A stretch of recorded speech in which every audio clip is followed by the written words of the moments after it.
साथियों नमस्कार। मध्य प्रदेश सरकार की कैबिनेट बैठक को लेकर इस वक्त की बहुत ही महत्वपूर्ण जानकारी मिल रही है। मध्य प्रदेश सरकार की एक बहुत ही महत्वपूर्ण कैबिनेट की बैठक समाप्त हो गई है और कैबिनेट की बैठक में कई बड़े प्रस्तावों पर मुहर लगाई गई है। तो जिन प्रस्तावों पर मुहर लगी है उसके बारे में पूरी जानकारी आपको इस वीडियो के माध्यम से दूंगा।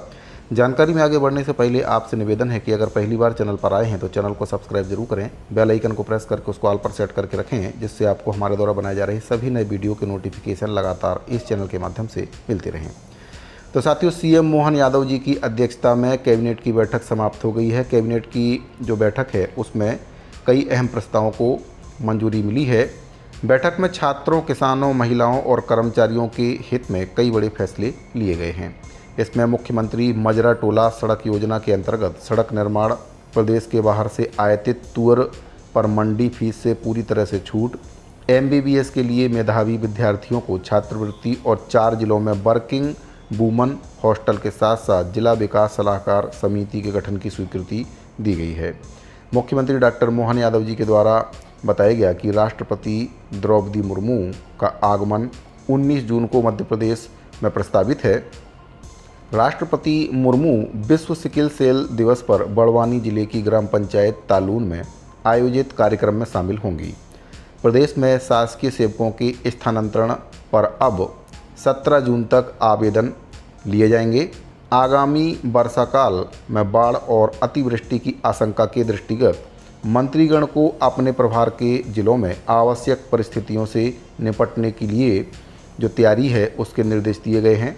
मंत्रीगण के द्वारा जिला स्तर पर भी सभी संभावित परिस्थितियों की समीक्षा की जाएगी। मंत्रिपरिषद के द्वारा प्रदेश में तुअर दाल उद्योगों की आवश्यकता के दृष्टिगत प्रदेश में बाहर से आयातित तुअर पर मंडी शुल्क को पूरी तरह से माफ़ कर दिया गया है। इसमें छूट दे दी गई है। छूट दिए जाने से प्रदेश में तुअर दाल की पर्याप्त उपलब्धता होगी। इसके साथ ही परिवहन बढ़ेगा और रोजगार में वृद्धि होगी। वहीं पर झाबुआ, सिंगरौली, देवास, नर्मदापुरम में वर्किंग वूमन हॉस्टल बनाने का फैसला भी कैबिनेट बैठक में लिया गया है। मंत्रिपरिषद के द्वारा झाबुआ, सिंगरौली, देवास और नर्मदापुरम में कामकाजी महिलाओं के जीवन को आसान बनाने के उद्देश्य से SASCI यानी कि special assistance to student for capital investment 2024-25 योजना के अंतर्गत स्वीकृत 350 सीट की क्षमता वाले 4 वर्किंग वूमन हॉस्टल के निर्माण का सैद्धांतिक अनुमोदन दिया गया है। योजना PPP मोड में संचालित की जाएगी। योजना पर करीब 40 करोड़ 59 लाख रुपए खर्च किए जाएंगे। वहीं पर मुख्यमंत्री मजरा टोला सड़क योजना के अंतर्गत प्रदेश के सुदूर बसाहटों मजरा टोला, धौनीपुरा इत्यादि को 12मासी संपर्कता प्रदान करने के लिए 21,630 करोड़ रुपए की सैद्धांतिक स्वीकृति दी गई है। स्वीकृति के अनुसार योजना का क्रियान्वयन 2 चरणों में किया जाएगा। वित्तीय वर्ष 2025-26 से 2029-30 तक पहले चरण और वित्तीय वर्ष 2030-31 से 2034-35 तक दूसरे चरण में कुल अनुमानित 30,900 किलोमीटर मार्ग का निर्माण होगा। योजना का क्रियान्वयन राज्य मद से किया जाएगा।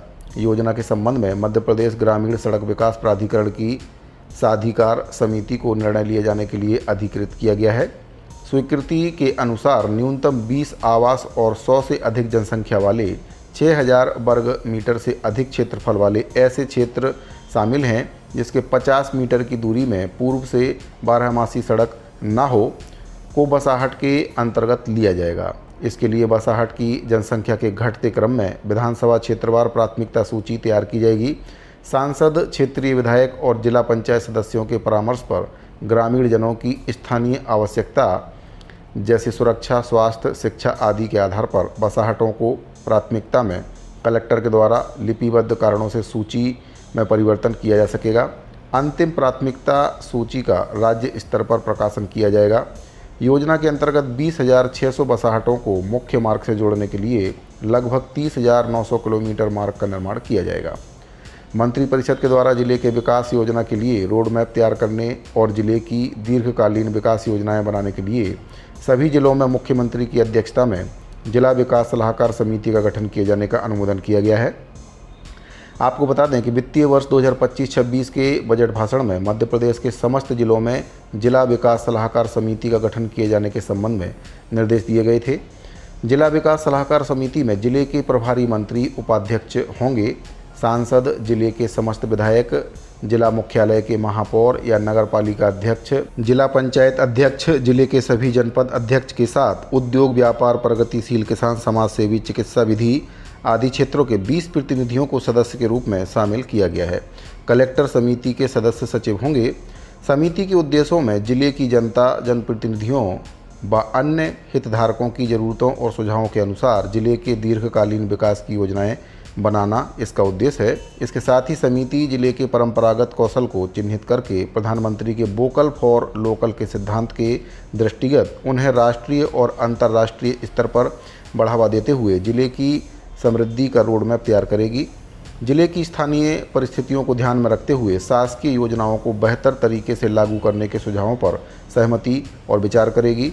जिले में स्थानीय प्रयासों से प्रचलित नवाचारों को एक योजना के रूप में मूर्त रूप देना, जिले में रोजगार सृजन और विकसित मध्य प्रदेश के लक्ष्यों के संबंध में सुझाव, उद्योग, व्यापार, जन संरचनाओं के संरक्षण, निर्यात, कृषि, खनिज आदि क्षेत्रों में जिले की कार्य योजना के लिए सुझाव देना शामिल है।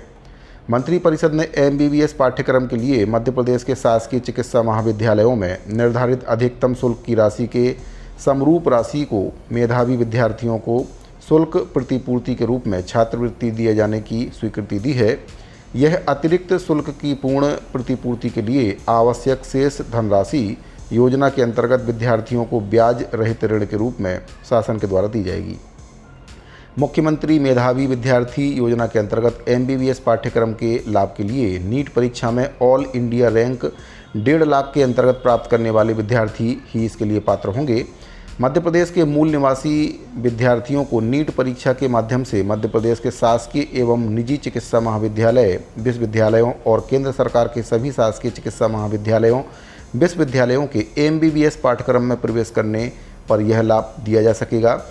यह व्यवस्था शैक्षणिक सत्र 2025-26 से प्रवेशित विद्यार्थियों पर प्रभावशील होगी। आपको बता दें कि पाठ्यक्रम पूरा होने के बाद आगामी 5 वर्षों के लिए राज्य शासन के द्वारा निर्धारित ग्रामीण क्षेत्र में काम करने पर सेवा काल के अनुपात में ऋण की अतिशेष राशि को कम माना जा सकेगा।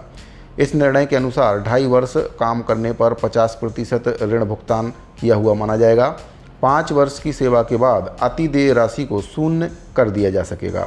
5 वर्ष की ग्रामीण क्षेत्र की कार्य करने की सेवा संबंधी शर्त पूरी नहीं करने की स्थिति में आनुपातिक रूप से शेष ऋण की राशि शासन को वापस किया जाना आवश्यक होगा। योजना के क्रियान्वयन में सही एवं पात्र हितग्राहियों को लाभ प्राप्त हो सके, इसके लिए योजना के पोर्टल अन्य समान योजनाओं के पोर्टल से समन्वित किए जाएंगे। इसके हितग्राही मध्य प्रदेश में ही 5 वर्ष के लिए काम करें, ये सुनिश्चित करने के लिए लोक स्वास्थ्य एवं चिकित्सा शिक्षा विभाग के द्वारा उचित व्यवस्था सुनिश्चित करने की जो पहल है वह की जाएगी। स्वप्रमाणीकरण से आय के प्रमाणन के संबंध में विस्तृत दिशा निर्देश सामान्य प्रशासन विभाग और वित्त विभाग के साथ समन्वय करके तकनीकी शिक्षा, कौशल विकास और रोजगार विभाग के द्वारा जारी किए जाएंगे। तो साथियों, मध्य प्रदेश सरकार के द्वारा कैबिनेट की बैठक में इन प्रस्तावों पर मोहर लगी है, जिसमें कर्मचारियों के तबादलों की जो तिथि है उसको बढ़ा दिया गया है। अब जो कर्मचारी अभी तक इसके लिए आवेदन नहीं कर पाए थे वे आवेदन कर सकते हैं। तो साथियों, उम्मीद करता हूं कि दी गई जानकारी आपको पसंद आई होगी। अगर आपको जानकारी अच्छी लगी हो तो वीडियो को लाइक करके अपने दूसरे साथियों को शेयर जरूर करें। साथ ही अगर आपने अभी तक चैनल को सब्सक्राइब नहीं किया है तो चैनल को सब्सक्राइब जरूर कर लें। मिलते हैं अगले वीडियो में, अभी के लिए दीजिए इजाज़त। धन्यवाद।